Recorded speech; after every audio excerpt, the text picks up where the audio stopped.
Alors, tout d'abord, avant de commencer, comment vous décrivez la situation actuelle, surtout sur la place Tahrir? Tendu, et ce n'était pas du tout nécessaire. La police et l'armée ont utilisé une force excessive et il ne faut pas réagir comme ça. Dans tout le monde, si on veut disperser une manifestation, on ne le fait pas comme ça. Ouais. Je sais que votre parti était parmi les partis qui ont refusé de participer à la manifestation de vendredi dernier. Mais est-ce que depuis vendredi jusqu'à aujourd'hui, vous avez des membres qui sont sur la place Tahrir? Bien sûr. Dès avant-hier même, on a des membres qui sont sur la place. Hier, Ahmed Saïd, Ahmed Khairi et Rami Aour et d'autres du parti étaient là-bas sur la place et ils ont vu. Et même un de nos collègues a été blessé. Mais c'est vraiment pas comme ça qu'il faut faire avec une élection qui se passe dans une semaine. Ouais. Il faut y avoir plus de calme, plus de responsabilité, c'est-à-dire les forces de l'ordre doivent calmer un peu la situation plutôt que de l'enflammer. Ouais. Alors, selon vous, puisque vous connaissez des gens sur la place Tahrir, quelles sont les principales revendications des manifestants depuis samedi jusqu'à présent? Le transfert du pouvoir, et le transfert du pouvoir va se passer à travers les élections. Ouais. C'est comme ça que ça se passe. Et on veut s'assurer qu'il y ait des présidentielles assez tôt, pas dans 1 an, 2 ans. Ça ne marche pas. On a une révolution qui a demandé un transfert de pouvoir civil, une démocratie qui soit laïque, qui ne soit pas seulement pour une partie de la population, mais qui soit pour tous les Égyptiens. Ouais. En fait, depuis samedi aussi, depuis ce matin surtout, on commence à voir un grand nombre de manifestants. Est-ce que c'est vrai qu'il y a beaucoup de monde qui afflue depuis cet après-midi sur la place Tahrir? C'est vrai, et officiellement notre parti est là-bas depuis demain. Nous sommes là-bas avant, sans une déclaration du parti, mais à partir de demain, on est là-bas avec une déclaration du parti. Ouais. En fait, ce qui est vraiment malheureux, c'est que ces incidents arrivent une semaine des élections. Est-ce que vous pensez que les élections pourraient avoir lieu lundi prochain? C'est vrai que le Conseil suprême des forces armées, le gouvernement, tout le monde assure que les élections vont commencer lundi prochain, mais est-ce que ce serait possible avec cette violence? Elles doivent se passer.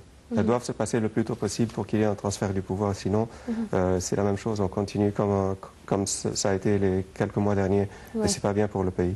Oui. En fait, notre envoyé sur la place Tahrir nous assure que la plupart des manifestants, ou presque tous les manifestants, veulent participer aux élections. Alors, apparemment, c'est une revendication, c'est une aspiration de tout le monde. Est-ce que vous pensez qu'ils vont participer, ils vont laisser la place Tahrir avant les élections, ou ils vont rester sur place jusqu'à les élections?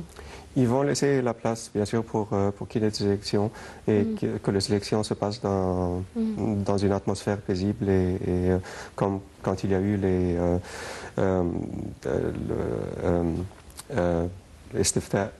référendum. Ouais. Oui. Là aussi, c'était de bonne humeur. Les gens voulaient participer à une démocratie, voulaient construire le pays. Et c'est ce qu'on demande pour les élections aussi. On demande qu'il n'y ait pas de violence et que s'il y a un cas ou des cas isolés de violence, que l'armée et que la police ne réagissent pas comme ils ont réagi. Ouais. Mais en fait, quelle serait la décision qui peut convaincre les manifestants de rentrer chez eux? On demande des choses très précises, on demande des choses du gouvernement et du conseil militaire. Et ce sont des choses que eux, ils peuvent décider assez rapidement, nous donner un plan pour quand est-ce qu'on va avoir les présidentielles, de nous assurer de ce qu'on demande, qu'on a une constitution laïque qui permet à tous les Égyptiens d'être égaux. La sécurité, on se demande pourquoi est-ce qu'il y a eu tout ce qui se passe dans la rue comme violence et que la police est absente et que la police se présente seulement quand il y a des manifestations et qu'elle tape sur des manifestants paisibles. Pourquoi? On demande que les gens qui font ça soient jugés. Ouais. Mais pourquoi, selon vous, il y a un nombre, je ne peux pas dire tous les manifestants, mais il y a un nombre de manifestants, selon les déclarations des forces de sécurité, essayent d'attaquer le ministère de l'Intérieur? Si c'est le cas, pourquoi est-ce qu'ils attaquent, pourquoi est-ce que la police alors attaque les manifestants à Tahrir? C'est réciproque alors, vous voulez dire? Non, non, pas du tout. Je me demande, ok, si quelqu'un vous attaque à droite, pourquoi vous allez attaquer les autres qui sont à gauche, qui n'ont rien à voir avec ceux qui sont à droite?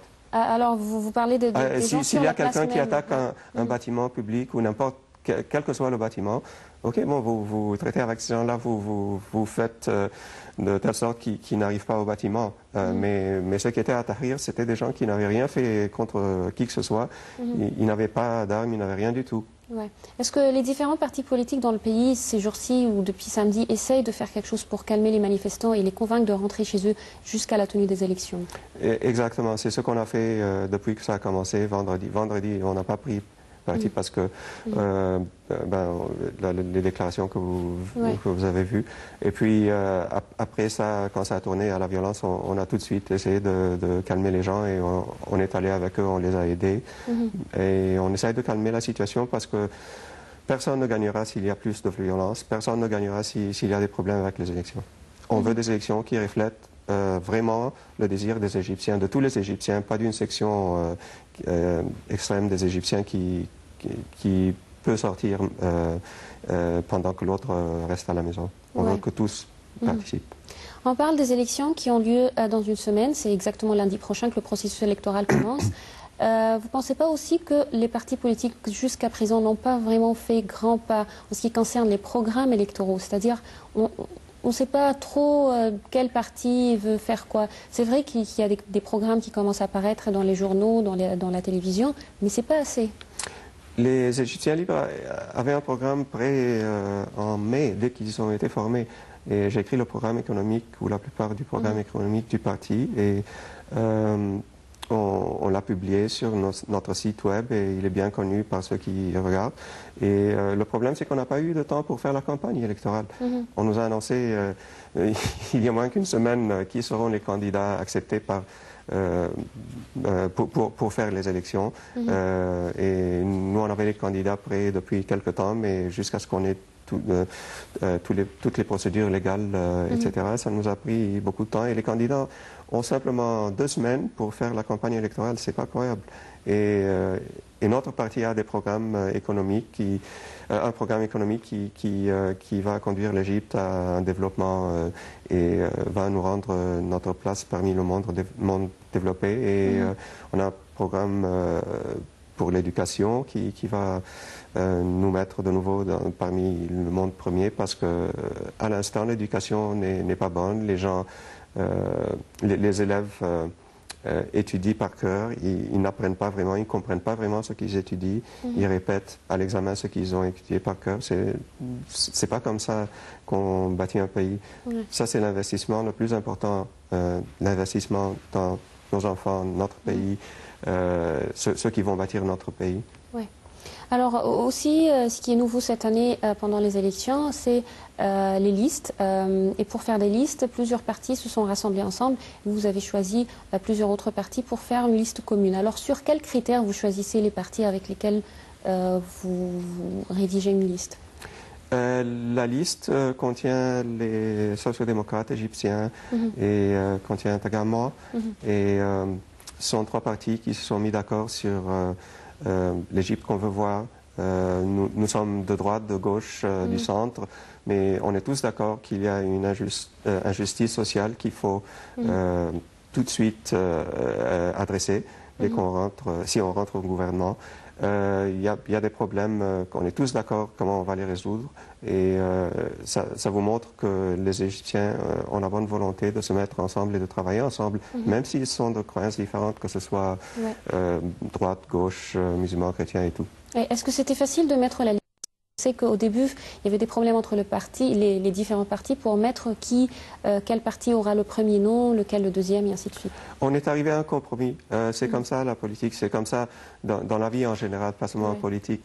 On a une position idéale qu'on aimerait avoir, mais on parle avec les autres et en fin de compte, on se met d'accord. Ouais. Il y a deux décisions importantes concernant les élections aussi qui ont eu lieu dans les jours précédents. D'abord, il y avait la permission du vote des Égyptiens résidant à l'étranger. Comment vous trouvez cette décision, ce décret plutôt parce que... C'est excellent parce que vraiment les Égyptiens devraient avoir le vote où qu'ils soient. Les Égyptiens à l'étranger, bien sûr, l'ont reçu. Et ce qui m'inquiète, c'est que les Égyptiens en Égypte n'ont pas vraiment eu le droit parce qu'ils n'auront pas le temps. Il n'y a pas assez de temps pour que les gens qui se mettent dans la file le jour du vote rentrent tous pour donner leur vote.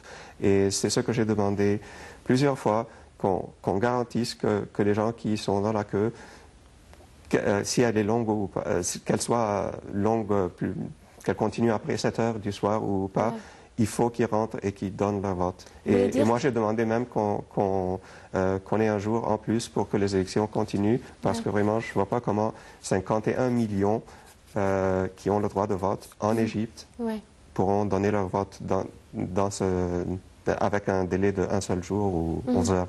Tout. Oui, le fait de diviser l'Égypte sur 3 phases ne va pas faciliter un peu les choses? Ça ne va pas être suffisant. J'ai fait mes calculs et j'ai vu que on a besoin de 2 jours vraiment, ou 2 fois plus de stations où les votes prennent place. De bureaux de vote, oui.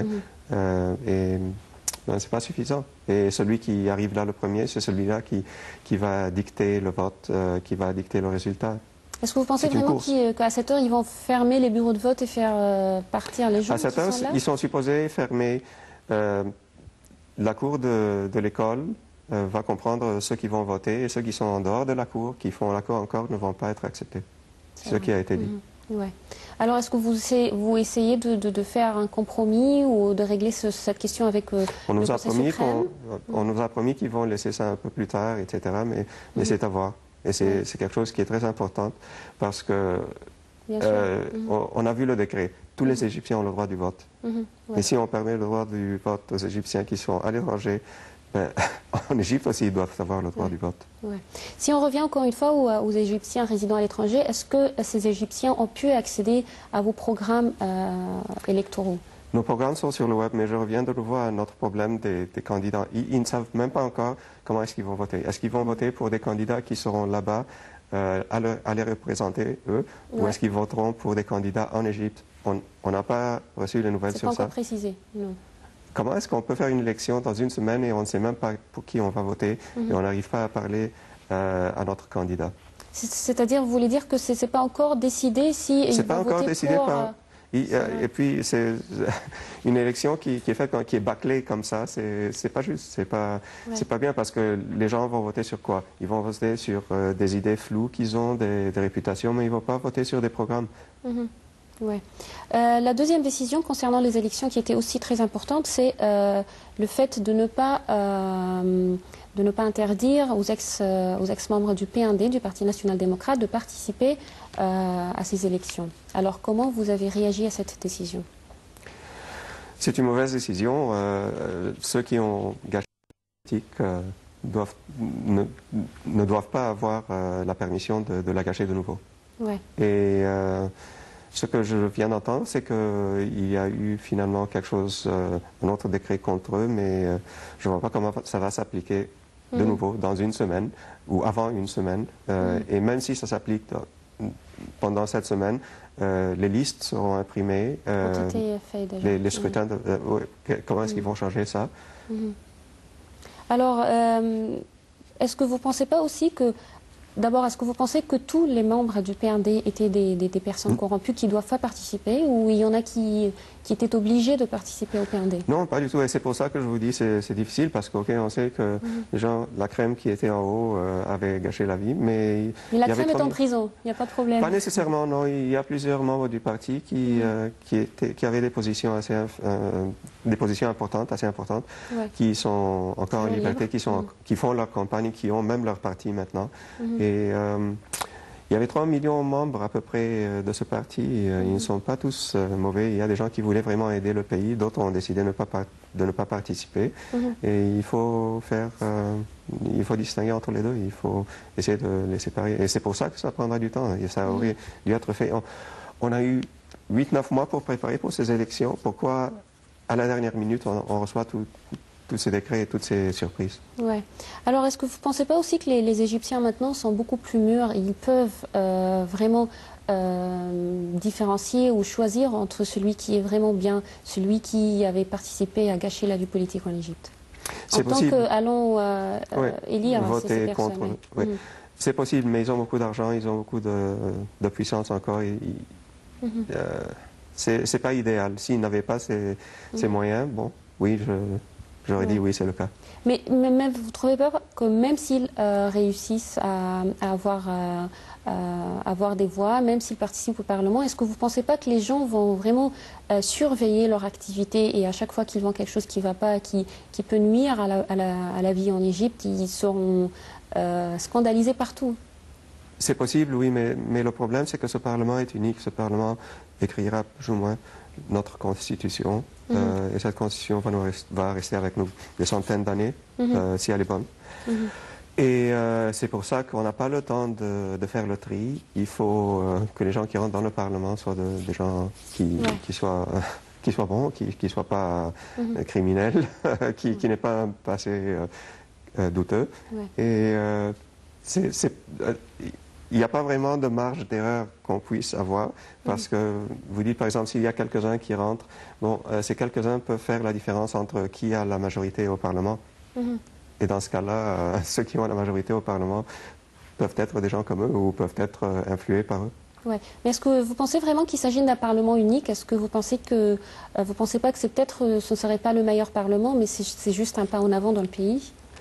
C'est un grand pas en avant, c'est un bond en avant. Et c'est un bond en avant parce que si les élections se passent calmement et qu'il n'y ait pas de problème, oui, ça soit un parlement, le premier parlement démocratique qu'on a eu depuis la révolution de 52. Mais la Constitution, c'est une issue majeure. C'est plus qu'un Parlement. On va revenir à cette question de Constitution et les principes constitutionnels, mais je vais parler aussi de la sécurité. Je crois que c'est le point le plus important au cours des élections, parce que tout le monde veut aller voter, mais tout le monde a peur qu'il y ait des scènes de violence au cours des élections. Alors comment vous trouvez, qu'est-ce que vous pensez que ça va être la sécurité? Est-ce que vous pensez vraiment que l'armée et la police pourraient sécuriser les bureaux de vote? C'est ce qu'on leur demande. C'est leur devoir. Ils ne font pas leur devoir autrement, s'ils ne le font pas. Et je dis à tout le monde d'aller voter, parce que même si c'est difficile, même si vous restez, vous faites la queue pendant des heures et des heures, c'est un jour de fatigue pour lequel vous serez récompensé le reste de la vie. Ouais. Alors, en fait, vous avez parlé d'un point très important aussi. Je crois que c'est un des points aussi les plus importants au cours de ces élections, c'est la mobilisation. L'importance que tout le monde, tous les acteurs vont voter. Nous, on aimerait bien que tout le monde vote. Nous, on aimerait bien que tout le monde... les Égyptiens libres ont le slogan que c'est un parti pour tous les Égyptiens. Et on aimerait que tous les Égyptiens disent ce qu'ils pensent. Ouais. Est-ce que vous pensez que si jamais on a la moitié des électeurs qui vont, ça va changer dans l'équilibre entre les différents partis? Bien sûr. Les partis qui sont d'extrême droite, gauche, religion, etc., quel que soit le parti extrême, il a sa base qui va, quoi que ce soit. Ils sont plus organisés, il faut quoi qu'il se passe, ils vont. Alors, s'il y a peu de gens qui vont, c'est eux qui vont dominer le vote. S'il y a plusieurs personnes, la plupart des gens vont, alors ça change complètement la dynamique. Et puis, il ne faut pas marginaliser une partie de la société. Il faut que toute la société dise ce qu'elle pense. Oui. L'autre point important aussi, c'est, comme je l'avais dit il y a quelques instants, c'est les principes constitutionnels. Alors, je sais que les manifestations ou la manifestation du vendredi, c'était contre les principes constitutionnels, mais je crois aussi que la plupart des partis sont pour le fait d'avoir des principes constitutionnels, pour, comme vous venez de dire, si jamais il y a une majorité qui domine le Parlement, alors on est sûr que la Constitution, la nouvelle Constitution, représente tous les Égyptiens. Exactement, et c'est le cas partout au monde. Vous venez de reporter sur les élections en Espagne. Si l'Espagne écrivait une constitution, maintenant une nouvelle constitution, le parti qui a gagné écrivait sa constitution. Les élections suivantes auront un parti de gauche qui va changer la constitution et va écrire sa constitution. Ça ne marche pas comme ça.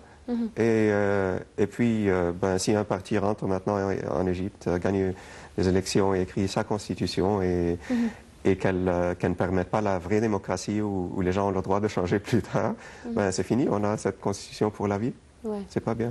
En fait, on a maintenant en ligne Dr Rafat Foued, un professeur de droit qui va nous parler aussi de ce qui se passe actuellement en Égypte. Alors, bonsoir Dr Foued, est-ce que vous m'entendez bien? Oui, merci, bonsoir. Bonsoir. Alors, tout d'abord, on aimerait bien savoir votre opinion sur ce qui se passe actuellement sur la place Tahrir et également dans plusieurs autres gouvernorats de l'Égypte. Ben, mon opinion sur ce qui se passe, c'est-à-dire il y a des manifestations en Égypte. Voilà, c'est sur ce qui se passe. Mais si vous voulez entendre dire quelles sont les raisons pour ce qui se passe en Égypte, ouais. Je l'ai déjà dit sur Nile TV, que le conseil militaire est à l'origine de tout ce qui se passe ou de la deuxième révolution égyptienne. Ouais. Alors, par ces actes, lesquels, un, il n'a pas tenu ses promesses pour transférer le pouvoir aux civils. Deux, il a participé à la perte de la confiance du peuple en lui, c'est-à-dire le conseil militaire. Comment? La réponse, en faisant sortir la déclaration ou le projet de la déclaration de Dr Selmi, vice-premier ministre de l'Égypte, en inscrivant dans cette déclaration que l'armée aura la mainmise sur la légitimité constitutionnelle ou la légalité constitutionnelle en Égypte au cas où, c'est-à-dire il deviendra une cour suprême constitutionnelle, ouais.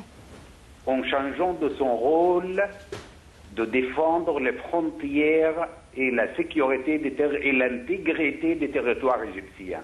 Donc, le conseil militaire a dévoilé ses intentions de bien vouloir garder le pouvoir et de ne jamais le transmettre à un gouvernement civil. Ça, c'était numéro 2. Vous avez parlé de 2 points, excusez-moi, Dr Foued, vous avez dit que l'armée veut garder le pouvoir, mais puisque les élections auront lieu dans une semaine, c'est-à-dire c'est déjà le processus électoral qui va mener au transfert d'un pouvoir aux civils. Oui, c'est très bien votre question. Très très bien et très intelligente. Ça, c'est de mon côté. Mais d'abord, je voulais vous dire, je m'appelle Rafat Fouda et non Fouad. D'accord, excusez-moi. Ça, c'est rien du tout, mais c'est une sorte d'amusement. Et parce que quand même, le temps est obscur et on a besoin de rigoler. Pour la réponse à votre question, c'est très bien. Je sais qu'il y a les élections à la porte, le 28. Quelles élections législatives? Ouais. Voilà ma réponse. Pour faire quoi? Former le pouvoir législatif. C'est très bien. Mais vous savez très bien, madame, que le pouvoir législatif légifère et ne gouverne pas. Donc il manque l'exécutif, madame.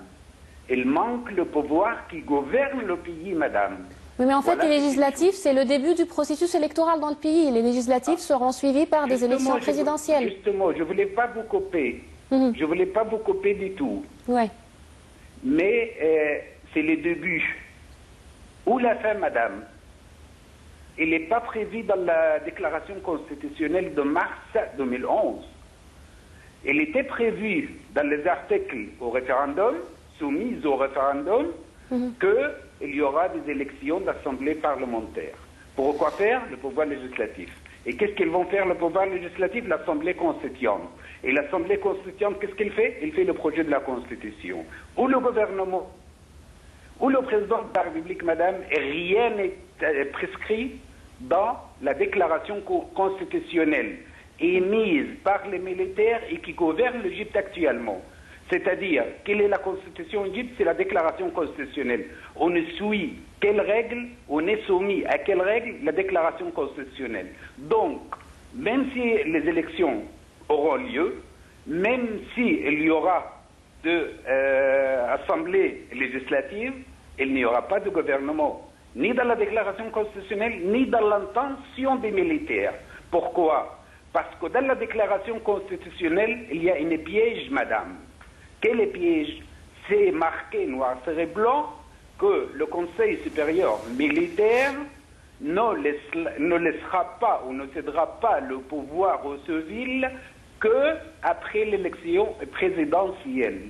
Point final. Et jamais, jamais, jamais, 3 fois jamais, comme le divorce, et a déclaré ou a marqué quand il y aura les élections présidentielles. Et donc, madame, nous sommes actuellement gouvernés non seulement par le Conseil militaire égyptien, mais c'est pour toujours, parce qu'on ne sait pas les lumières au bout de tunnel, et il n'a jamais mis un calendrier clair et net au peuple égyptien que tel jour il y aura les élections présidentielles et tel jour il n'y aura plus de militaires. Voilà, c'est une chose. Deuxièmement, on a assez, madame, parce que ce que vous voyez dans les 30 ou les 40 ou les 100 personnes qui forment le Conseil militaire égyptien supérieur qui gouverne l'Égypte, ils étaient les assistants de Moubarak pendant 20 ans. Est-ce que vous, personnellement, avez-vous confiance à la main droite de Moubarak qui gouverne l'Égypte actuellement? Ça, même si vous répondez par oui, madame, je ne vous crois pas. Voilà mes analyses et je les dis haut et fort à travers tous les médias dans le monde entier. Docteur Rafat Fouda, je rappelle, vous êtes professeur de droit, je vous remercie infiniment. Alors, apparemment, il y a beaucoup de problèmes en ce qui concerne les principes constitutionnels. Même les partis n'arrivent pas à se mettre d'accord. Il y a aussi un problème quant au calendrier des élections. C'est vrai qu'on commence le processus électoral lundi prochain, mais selon Dr Fouda, rien n'est précis concernant les élections présidentielles. Mais est-ce que vous pensez qu'on pourra avoir un transfert avant les élections? Mais je suis d'accord avec Dr Rafat Fouda. C'est une des raisons pour lesquelles on est en train de manifester. On veut savoir quand les présidentielles seront. On veut avoir des présidentielles plus tôt que tard. On pourrait les avoir tout de suite après l'élection de Majlis al-Shura du Parlement, des 2 chambres du Parlement. Pourquoi pas? Et puis, en ce qui concerne le document de Salmi, c'est exactement la position qu'on a prise. On a dit on ne veut pas que les militaires ont le rôle qui sont dans les clauses 9 et 10. Les militaires font partie de l'Égypte, ils n'ont pas une loi à eux seulement qui peuvent suivre sans qu'on leur demande quoi que ce soit. Ouais. Non, on est tout à fait d'accord avec l'analyse de Dr. Fouda. Mais bien sûr, c'est pas ça ce que je voulais dire. Je voulais dire que même les partis ne sont pas d'accord sur le fait d'accepter ou non les principes. C'est vrai qu'il y a des articles qui causent une polémique, mais en général, la déclaration est dans l'intérêt de l'Égypte ou contre l'intérêt de l'Égypte. C'est une question qui oppose même les partis. Si vous lisez le document, il y a rien qui fâche les gens. C'est un document qui parle des principes d'humanité, des principes de n'importe quelle constitution. Les clauses qui concernent les militaires, oui, tous on était contre ça. Tous les partis politiques. Et la première clause qui parle d'un État civil, d'un État laïque, c'est seulement les islamistes qui n'ont pas voulu. Et ça, au début, les islamistes ont accepté, et puis ils ont accepté, mais ils ont dit non, on n'accepte pas 9 et 10. Et maintenant que 9 et 10 ont été changés, ils disent non, on n'accepte pas le document à cause de la première clause. Non, c'est pas acceptable. Ils jouent des jeux politiques, ils ne sont pas honnêtes. Alors, dernière chose à dire avant les élections, avant de terminer cette édition, qu'est-ce que vous conseillez aux électeurs avant lundi prochain. Est-ce que comment c'est important que tout le monde va au bureau de vote lundi prochain ou commencer, c'est-à-dire il y a des gens qui commencent lundi, c'est un processus qui dure assez longtemps, mais qu'est-ce que vous voulez dire, que vous pouvez dire aux gens avant les élections? Parlez aux candidats. Parlez aux candidats, demandez-leur comment leur programme va vous aider. Parce qu'en fin de compte, c'est une élection qui est pour vous. Moi, j'ai laissé mon travail et tout, et c'est la même chose avec tous les copains que j'ai dans ce parti, dans d'autres partis. On s'est tous mis au service, à la disposition du pays pour aider le pays, pour rendre service au pays. Parce qu'on croit que dans cette période, on peut rendre service, tandis que pendant la dictature, on pouvait rien faire et on voulait pas aider un régime qui était corrompu. Alors, les électeurs maintenant, la chose qu'ils peuvent faire, c'est d'aller parler aux candidats, de trouver nos programmes qui sont écrits, qui sont partout répandus, regarder les programmes et décider. Mais ne restez pas à la maison, il faut aller voter, quel que soit votre choix. Docteur Karim Abadir, je rappelle, vous êtes membre du Parti des Libres Égyptiens. On vous remercie infiniment. Merci beaucoup. Merci. Mesdames, Messieurs, nous parvenons ainsi au terme de cette édition du direct. Rendez-vous demain, une nouvelle édition. Bonne soirée.